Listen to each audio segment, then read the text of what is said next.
madu. Yang terhormat para dewan juri yang ganteng-ganteng dan cantik, yang terhormat para panitia Isra Miraj hingga acara ini bisa terlaksanakan. Singkatnya, hadirin wal hadirat rahimakumullah. Pertama-tama, marilah kita panjatkan puji syukur kita kehadirat Allah Subhanahu wa taala yang telah memberikan kita berbagai macam nikmat sehingga kita dapat berkumpul pada acara yang barokah ini. Kedua kalinya, selawat serta salam tak lupa kita haturkan kepada baginda Nabi kita, Nabi besar Muhammad sallallahu alaihi wasallam, yang telah menunjukkan kita dari jalan yang berliku-liku menuju jalan yang lurus. Dengan kata lain, ihdinas siratal mustaqim. Dalam kesempatan ini, saya akan menyampaikan isi pidato yang berjudul Isra Miraj. Saudara-saudari yang dirahmati Allah Subhanahu wa taala, alhamdulillah pada tahun ini kita masih diberi umur yang panjang oleh Allah Subhanahu wa taala untuk bertemu momentum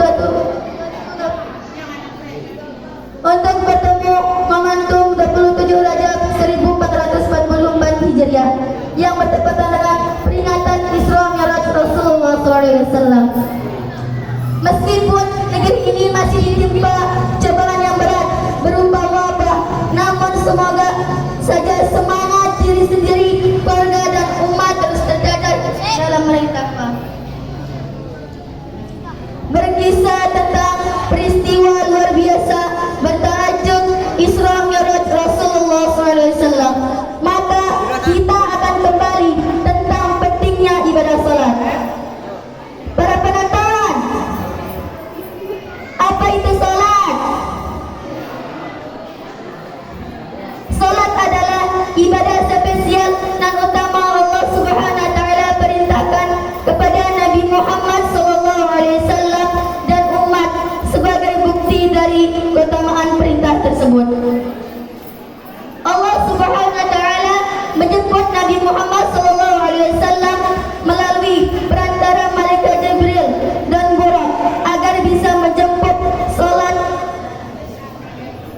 melewati 7 lapisan langit hingga ke Sidratil Muntaha.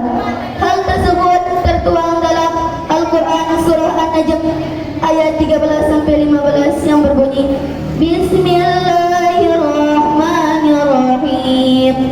Walaqad ra'ahu nazlatal ukhra inda Sidratil Muntaha inda Jannatul Ma'wa, yang artinya dengan menyebut nama Allah yang Maha Pengasih lagi Maha Penyayang. Dan sesungguhnya Muhammad telah melihat Jibril dalam rupanya yang asli pada waktu yang lain, yaitu di Sidratil Muntaha. Di dekatnya ada surga tempat tinggal.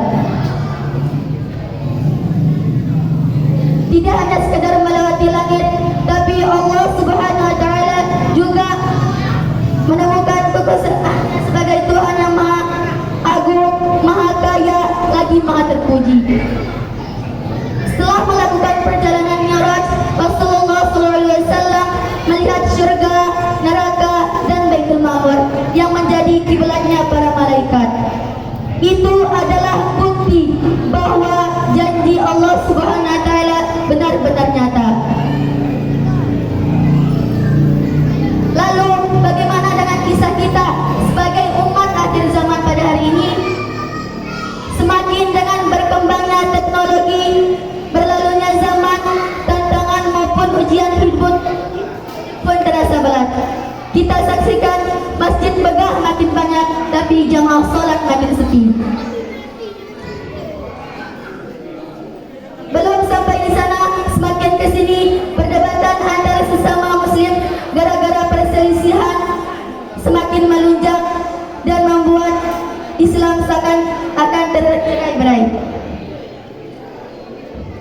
Tidak hanya sedikit orang yang berdebat tentang salat, tapi nyatanya mereka belum tentu melaksanakan salat.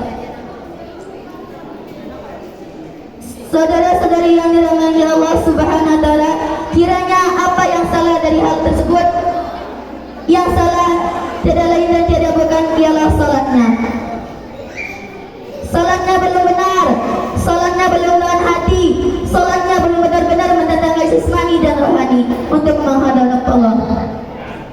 Kalau salat kita sudah benar dari segi niat, syariat serta ilmunya, maka sungguh ini akan lebih baik dan lebih dekat dengan Allah Subhanahu wa taala.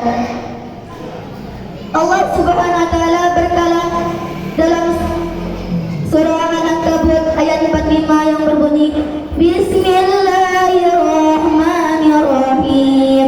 Inna salata tanha 'anil fahsya'i wal munkar wa dzikrillahu akbar wallahu ya'lamu ma tasna'un. Yang artinya, dengan menyebut nama Allah yang Maha Pengasih lagi Maha Penyayang, dan sesungguhnya salat itu mencegah dari perbuatan-perbuatan dan keji dan mungkar, dan mengingat Allah adalah lebih besar pahalanya dari ibadah-ibadah yang lain. Cuma ini yang dapat saya sampaikan, kurang lebihnya mohon maaf. Kalau ada pikiran pecah, jangan disimpan di dalam hati. Kalau ada kata-kata saya yang salah, jangan disimpan di dalam hati. Burung Iran, burung cendrawasih. Sekian dan terima kasih. Wallahul muwaffiq wal hadi.